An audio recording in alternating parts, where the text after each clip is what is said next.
I'm going to start with our land acknowledgement. Before we commence, we wish to acknowledge the traditional custodians of this place and all land upon which the university and we as individuals are located. We pay our respects to the Native elders past, present, and future, for they hold the memories, the traditions, and the culture of these areas, which have become a place of learning for people from all over the world. If you know whose Native community or community's land you are on, reflect upon that and pay respect to them. If you don't, please take some time to research, pay your respect, and share with people around you. Thank you very much for that. So, hello everybody. Thank you for joining us for our fifth 30-minute recruiter industry chat. Today we have a company that is very committed to UCSB, and they're recommitting, and we have some wonderful information to learn from them. First of all, a little bit about this program. We put this together as a result of what was going on because of the pandemic. And our hope was to educate people across campus who talk to students all the time about what to tell them as they're negotiating this brand new recruiting process and this new normal in the workplace. So this is an opportunity for an organization to talk a little bit about themselves and tell us, about their recruiting relationship with UCSB, but also to talk about what life was like prior to COVID-19 and what they're doing to deal with this situation right now and how they're working to continue to bring students on, support them, and work in this new normal. So our guests today is Insight Global, and we have two representatives on the call today. We have Amanda Simons, who is a talent acquisition specialist, and we have Dave Evans, who's actually out of their office in Dallas. So he and Amanda work very closely together. I will turn it over to them to start with kind of an overview of what the company does and what their roles are, and then we'll get into some of the Q&A. And of course, people on the call, please just go ahead and shoot us your questions through the chat function. And as we go through the conversation, we'll try and bring in and answer whatever questions that you have. So why don't we go ahead and turn it over to Amanda and Dave and get on with it. Well, thank you guys, first off, so much for having us today. We are really, really excited. When Deanna reached out about this, I just thought it was such a great idea, a great way for us to network not only with the students, but with the people who are really working with the students really closely. And so we're really excited to be a part of this. But I'll go ahead and introduce myself a little bit about Insight Global, and then Dave can do a little introduction on himself as well before we kind of jump into the questions. So I'm Amanda Simons. I'm one of the talent acquisition specialists over at Insight Global. So I actually internally hire for the company. And so just a little bit about what we are and what we do in general. So we are a professional services company. And so simply put, we are a staffing agency. We're based out of Atlanta, Georgia.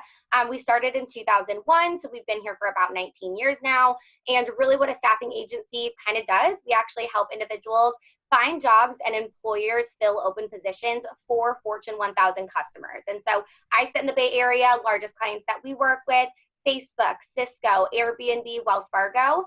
We actually were recognized as one of the fastest growing staffing firms, as well as one of the best places to work for in terms of company culture. And so we've had a lot of great awards and accolades. As far as the divisions we work in, accounting, finance, engineering, we've actually ended up kind of getting into healthcare as well, especially during COVID-19. That's been a really big division that's helped our company grow throughout this. Government services, managed service divisions, and executive search. And so we kind of hire and staff for everything under the sun. Companies, positions, skill sets, tools, technologies, all of the above. We're growing really fast. We actually have 58 offices nationwide currently. We are continuing to expand towards our goal of 100 offices. And so we're pretty much growing at a rate of about 3 to 5 offices every year, which is huge. And so a little bit about just our company culture.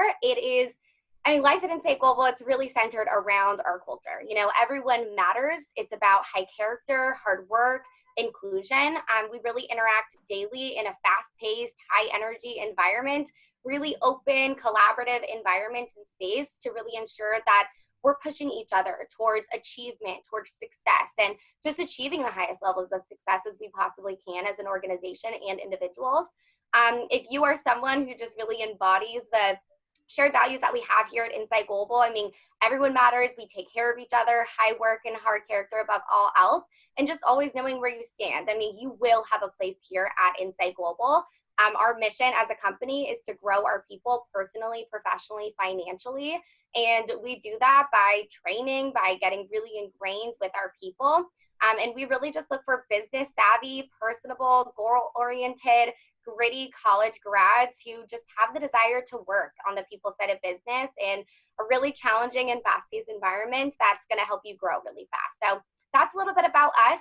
Dave, if you want to go ahead and do a little introduction on yourself as well, that'd be great. Certainly. Yeah, that was really well said, Amanda, and very succinct. I like that. So my name is David Evans. I'm actually one of the managers over our talent acquisition program, again, here at Insight Global. I sit in Dallas, Texas. I was telling Diana, but Amanda's manager is actually out sick today and she's pregnant. So we're sending her our thoughts and prayers. But I wanted to jump on. I've been with the company for going on, it'll be 9 years and about 2 weeks here. Started out as somebody who came here right out of college, out of TCU, go Frogs. Became a salesperson for us, went to Amanda's role shortly thereafter and became a manager about 2.5 years ago. And I have seen so many changes in our company, positive, and just kind of seeing where we came from to where we are now. So I was really excited to jump on these calls as well as a few with other universities just to explain where we came from to where we are now. And my goal in joining this is not just to have your questions answered, but also truly try and get you guys excited about knowing there's companies like us out there who are fully committed to still bringing on your students, to still, attacking aggressively your students when we're on campus and not shrinking back just because the social and economic climate have changed.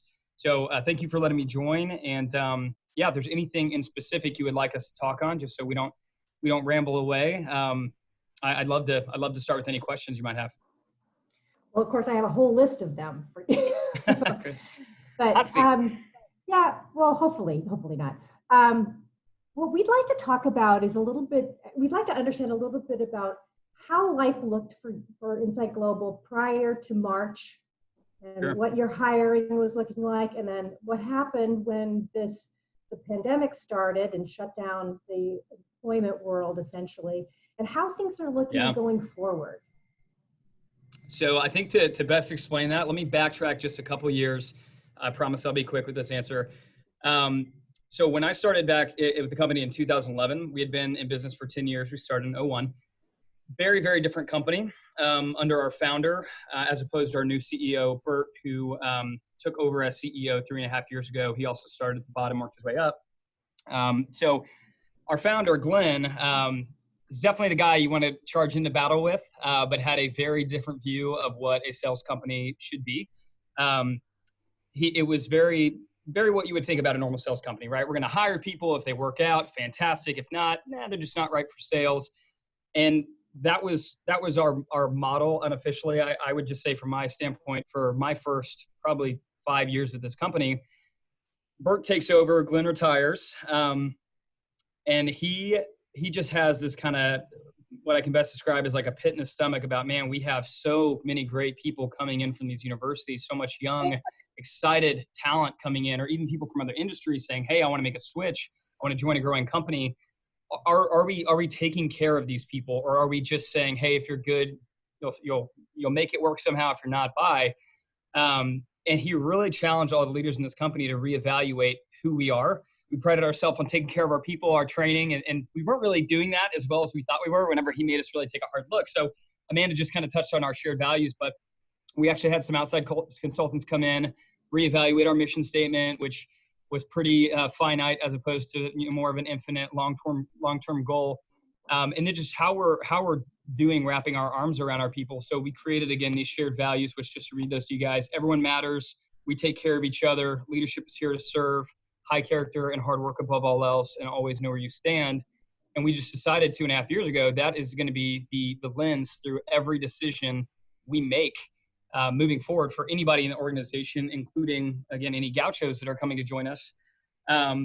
So to answer your question about how it looked before COVID, we were growing a ton. I mean, every year we have been averaging about 14% growth for the last 5 years. We had 1 year where it was kind of flatlined, but that's just because we opened up a lot of divisions. But we were hiring a lot.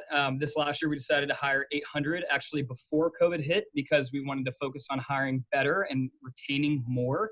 So we kind of put the onus on our offices saying, hey, if you're going to bring somebody on, you're putting your name to them, right? Like if they start to struggle or if they fail, this is something you take ownership of. It is your duty to get them to where you promised them you can, right? A promoted role. So everything was going really well.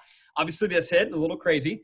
So during this time, I mean, a lot of changes have happened. Amanda, for example, just to give you a shout out, we had all of our talent acquisition specialists stop interviewing for internal roles just because we were unsure of what our hiring numbers were going to look like for the rest of the year. Amanda immediately, within a week, pivoted to a technical recruiting role. We had her recruiting on project manager positions. We had our account managers trying to get creative, like, because we're mainly in tech and finance. We had hospitals saying, hey, we need nurses. Like, yeah, we've never hired nurses. Let us figure out how to do that. Are there certifications? So like in New York, for example, we're staffing a 2,000 person project for one of the hospitals up there, which is amazing. And we found actually 1,000 people to interview in the first week, which we were very excited about. Hopefully they'll get the job. But we decided to make some quick pivots, but we also decided we're not going to give up on the people that we have committed to already. So we have 450 people that have yet to go in our doors and start with us. And we've decided that whether it's virtual or in office, we're staying committed to those offers. So they will be starting with us July 6th. Again, whether or not that is in office or it's virtual. We haven't revoked any offers. We also are keeping all of our interns. We have 27 starting this year. Next year, we're going to bump that to 120. So we definitely want to keep this going. And with you guys, right? We actually, before this call, which I misunderstood what Amanda wanted me to jump on, at least yesterday, because we have been calling schools that we've been working with really heavily, just checking in and letting them know we're sending any offers to your students. We just want you to know that. Do you need our help with anything? Because again, these shared values I've listed, we want that to be lived out outwardly, right, towards you guys. So while things have changed, who we are hasn't, which I'm really proud to say that. And just from a fiscal standpoint, we are still up 10%. Am I still there? Sorry. We're still up 10% on the year, which is really exciting. June's probably going to be our first month where we kind of break even as opposed to grow and profit. But we think we've made the right changes early enough to where we're not going to be in the negative this year, which is really exciting, or in the red. But that's kind of where we are right now. And moving forward, again, once schools open up, and whether again that's your students coming in virtually or they're on campus, we are interviewing. I mean, we're interviewing for January 2021, and we're having them start. If we're still going through this, which again, hopefully we're not, we are still having your people start. We are actually making the interview process a little harder because we are committing to that 800 hire model, no matter how many offices we have within reason. Obviously, if we get to 100 offices, we're going to need to up that a little bit. And we're still opening offices. So right now, our team is figuring out how do we change the interview process. We're all about face-to-face. Luckily, things like this help out a lot. We're looking at how we're changing our campus model in terms of how we approach recruiting, how we change training and onboarding, which are Insight Global University, our internal training. They are working on that as we speak. I actually jumped on a call with them an hour ago to talk about that.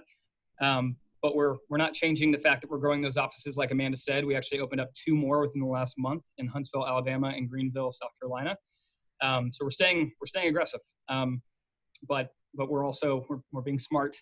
But we want to do everything right by our people, and that includes you guys, if you allow us to include you in that, and our upcoming hires as well. So when I was chatting with Amanda, I think it was yesterday, we were talking about how you were bringing your people on virtually. So Yes. What does your new internship program look like, and how are you bringing people on virtually? Yeah, so that is actually my responsibility. So no pressure. So as of right now, everyone that's supposed to have started prior to July, we said, hey, we're starting you on July 6th. We needed some time to kind of build out this virtual environment because I think initially we were unsure if maybe we'll just be back. It won't be that big of a deal. The timeline got pushed from May to June to July. So we're All right, we're done with that. We're just starting you. So for any candidate, I mean, whether it's an intern or a full-time employee, we have employee guides, so training guides that we have out or give out, and it is your first 4 weeks completely laid out, and we're not changing that. So, maybe our new hires aren't going to be going with their account manager to a client meeting on site, but they will be joining the Zoom meeting or the Teams meeting to get that access. Some offices are going to be back in the office, so that will be like Dallas, for example, so that will be a little bit back to normal. But for interns as well, it's only a 4-week process this year. Unfortunately, it's usually at 8 to 10. But that's going to be the same thing. I mean, we're having virtual training in Atlanta. They're building that out as I mentioned. So actually, for what we're doing to kick off their first week, our CEO is having a call with all of our upcoming hires. Our regionals are going to have, it's a kind of 2 or 3 steps down. They're going to have calls with their regions, talking to them about how important each of them are and how important it is that they not only started, but still hold themselves to that high level of expectation that they're going to learn quickly and perform quickly, because we need them, right? I mean, it's not just about keeping our company afloat. We feel like we have a duty to stay in business, because we've got so many companies out there, and now including hospitals, that need professionals to work there. We have so many contractors that got laid off from American Airlines, a ton of companies that were saying, hey, you got me a job before, can you do it again? And that's what I think keeps all of us up at night, is we just have this responsibility to not only our internal people, but to everyone to stay productive and to stay growing, outside of us wanting to obviously be profitable. So training really, sorry, this, a complicated question. The biggest difference is if we're just going to try to do everything the same, just virtually. And that's hard to keep everybody connected. I mean, even probably should have mentioned this as well, but for the past 2 months, Bert, our CEO, has been hosting calls with all of our upcoming hires. He did it for 3 weeks in a row. He did it with some schools as well that had just mentioned, hey, keep us in the loop. And he said, why don't we just add them to our Wednesday call that we have with the entire company? So it's about a 30-minute call. He talks about the company. We actually are still promoting people, which is really exciting. He keeps, reinforcing that, hey, like, just because we're going through this doesn't mean we're not going to value hard work. We're going to promote you into an account manager role and have you go out and try and get clients and mentor people. So that's still going on. I mean, we're trying to keep all the touch points as high as we can. And even again, for some of these new hires, we sent them a book that we feel like has really shaped our company in the last 2 years, called Grit by Angela Duckworth. We actually had her speak at a conference, but we sent that out to every upcoming hire, every intern. They're reading that. Hopefully they're all reading that. And then in 2 to 3 weeks, their account managers, who are going to be their mentors when they start for their first six months, they're scheduling a virtual coffee or lunch to actually go over the book in detail with them and talk about how that's going to apply to specifically right now. That was just really unique timing, but just their career in general. So we're not shrinking away from keeping your people in the loop. We're actually trying to be as hands-on as we can, and not just how you doing. Obviously I think everyone knows how everyone's doing, not ideal. So trying to come with some creative solutions to keep everybody in the loop and feeling like they're taken care of. That's great. I know it's got to be a challenge to get everybody on the same page from all around. So it makes us better though, right? Yeah. If we're not challenging, we're challenging ourselves, we're not growing. So yeah. it is, but we'll be better for it. So why don't you tell us a little bit about what makes a really successful employee there? And I'd like you to sort of talk a little bit about some of the Gauchos that have joined your office, because I know that there are quite a few. Having walked through the downtown San Francisco office and having the person who's giving me a tour say, "Oh, you Gauchos, stand up." Nice. Quite amazing. Yeah, so I actually can't speak towards our Gaucho alumni, so I'm so sorry. Just again, I'm in Texas. I have our central region. Tell you a lot about TCU. No, but in terms of our upcoming hires and our current hires, what it takes to be successful, really, it's that word grit is just such a interwoven truth and characteristic. We have to see this job is not an easy job, and it's not the nature of the company. I mean, I was a market research major. I certainly did not major in sales or staffing. I actually went to the career fair and I got grabbed to come over to the booth and was reading the sign. I was like, yeah, no thanks. You guys sound nice. But I just fell in love with the company culture and just the opportunity. So everybody's going to come in and see okay, I know I wanted to be in front of clients. I know I wanted to be in a sales development type of role, but that doesn't mean that they're going to love everything about it, right? I think we've all seen, and you guys in your careers, right? You've joined companies that you loved, and there's things that you didn't know to expect, things that you said, hey, I love this, but I need to move on. So our goal is to say, hey, you can move within the company, you can grow in the company, you can change roles in the company. But we want you here, right? Like you can make moves. We want you here. So you need to have that grittiness to say, hey, I'm going to work through any challenge, and honestly, the vulnerability to say to your manager and know and trust that they're going to receive this well, to say, I'm not happy with something, or I would like to get developed further into this area, and knowing that we're going to take care of you and push you to be the best you can be. And again, not take it easy on you just because you said that, but at least give you another path forward. So again, I think grit is the number one thing that we look for, is just that tough mentality. And just one step further with that, I mean, when we look at companies like, Apple or Google, I mean, there's plenty of competitors that they have. Why are they better, right? And it's because they start with teaching their why, right? This is why we do things. This is why we're special, not what we do. There's plenty of other search engines. There's plenty of other computer phone companies. So that's the approach that we take is, look, we're not looking for your what 2 jobs you had in college. I mean, that's great. It shows us dedication, but we're looking for tough-minded individuals who want something bigger and who can say, hey, I'm a committed individual. I mean, we can do personality tests. We have 4 rounds of interviews. Like it's a commitment to staying here, a commitment to working through your challenging times like we are right now. That's why we are growing, in my opinion, is we have gritty people that aren't saying, poor me, woe is me. They're saying, what do I need to do? We have those Amandas who are saying, I haven't touched IT in 2 years. Let me help. I would love to do that. So thank you, Amanda, in front of everybody. That's what we need, right? That's the differentiating factor at the end of the day. What makes UCSB better than other schools? It's you guys. It's your students that you vet before you bring in. So those are kind of the intangibles that we want to see versus here's just an excellent resume. So what exactly are the roles that you're bringing our students in for? Sure. There are a couple of them. To kind of big picture and get granular with it, it's sales development, right? So we have everybody start out as a recruiter when they first start, meaning we have clients that want to hire in IT, finance, marketing, accounting, HR, now healthcare. And our account managers are the ones that go out, meet with them and say, what do you need? They build a relationship, that starts from a cold call or, a referral meeting, something like that.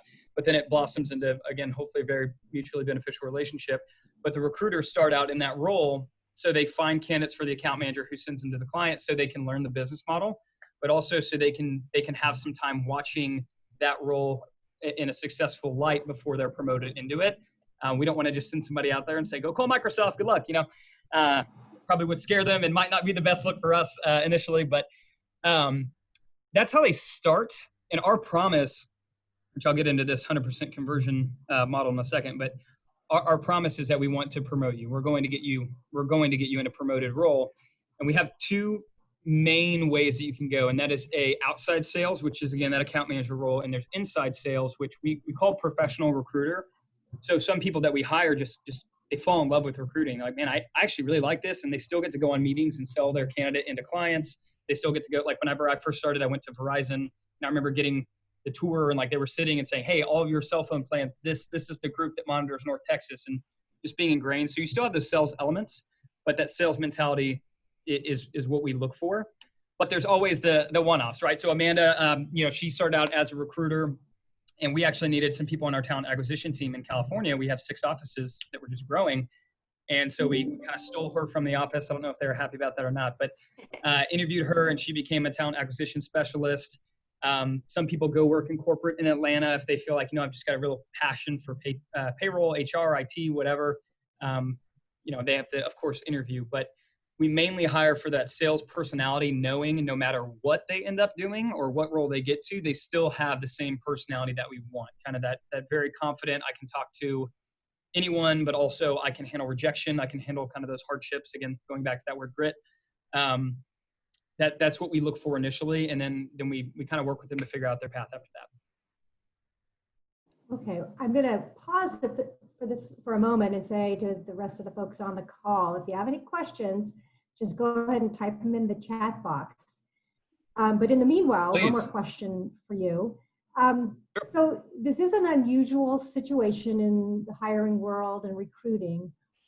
Would you recommend that students change the way they've approached you in the past? Are there ways that students should be reaching out different than they did prior, or is what was done prior? Yeah, so I'm kind of gonna give a weird, maybe simplistic answer though.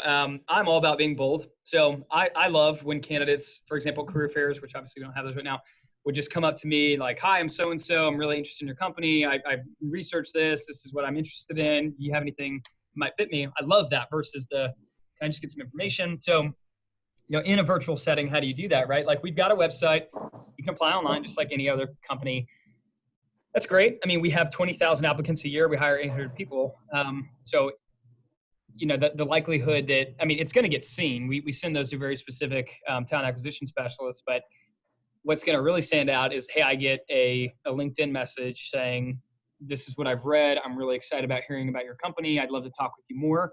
I love when, like, some professors that my team works with, that I do as well, just by nature, but call out and say, hey, I've got a couple of students that might be a really good fit for you. I mean, that is my goal for Amanda and UCSB, is that you guys get so close that you know exactly what we're looking for.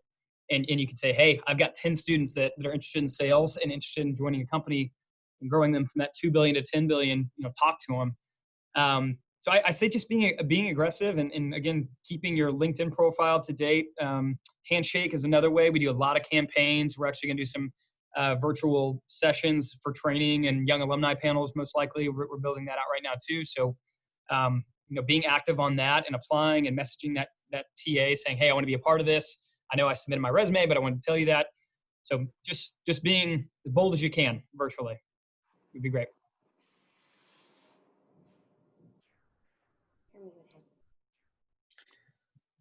Oh, I don't have a question as much as I have a comment. I just wanted to just say thank you, and a lot of your comments are really echoing kind of what we.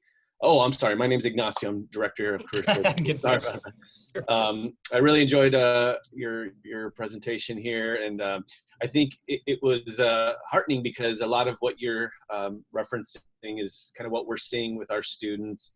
A lot of them really eager to figure out how to engage in the job search virtually, how to connect with employers virtually. I know they're coming to us with a lot of questions and wanting to know how to do that exactly. But we're also hearing that a lot of students are eager to hear from employers through Handshake and LinkedIn and these things. So I think being proactive like you've been in reaching out to students and letting them know, hey, we do have jobs and we're available, I think is really impactful with our students at this time. So appreciate that. Just to chime in a little bit. Certainly. I would say probably like the piece of advice that I would give to students right now, something that I've just from talking to students, like, looking for jobs right now and who have graduated. The biggest piece of advice I feel like I've learned from COVID is just to be a little bit more proactive. I mean, a lot of the students who are going to be starting with us this summer, those are students who started their interview process way before, all of this happened. So started interviewing come January, February. Obviously, it kind of seemed a little bit far away just in the normal world. January to May, that's about 5 months. That's a long time, to find a job. But the people who are starting with us are the ones who had the job offers, accepted the job offers before this all happened. And so I would say biggest piece of advice is like, those seniors graduating in December, I mean, it is not too early to start looking. You can get a job locked up, and then God forbid something like this happens again. At least you know that you were one of those people who started that process, locked up a job before all of this. And so I would just say, like, kind of changing the mentality of it's not too early, and just to get the feelers out there, because I remember, when I was in college, I was like, not even thinking about that, come January, but I was graduating in May. I wish I would have. It probably would have saved me a lot of stress. Yeah, as early as possible. Well, and that said, we certainly don't want anybody taking the job before they're ready. So I think we're pretty good at reading people. If we weren't, I guess we wouldn't be a very good sales company. but it is about getting in front of us early. Again, we have a hard cap on how many people we hire for a reason. We want to make sure that they're taken care of, and we're not overwhelming their trainers or their mentors with too many people, or detracting from the business, obviously. So yeah, we're pretty aggressive in the fall, and that really starts in August. As our people start reaching out saying, hey, come meet us at the career fair.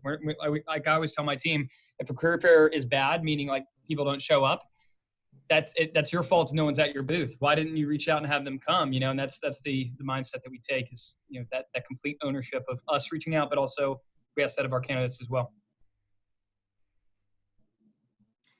Well, we really appreciate all your good advice and your time today to talk to us about Insight Global. I know that Amanda Sure. will probably be talking about what's going to happen in the fall. We can get that lined up soon. But thank you very much. And I know we're a little bit over time, so we're going to go ahead and stop. But yeah, thank you, everybody.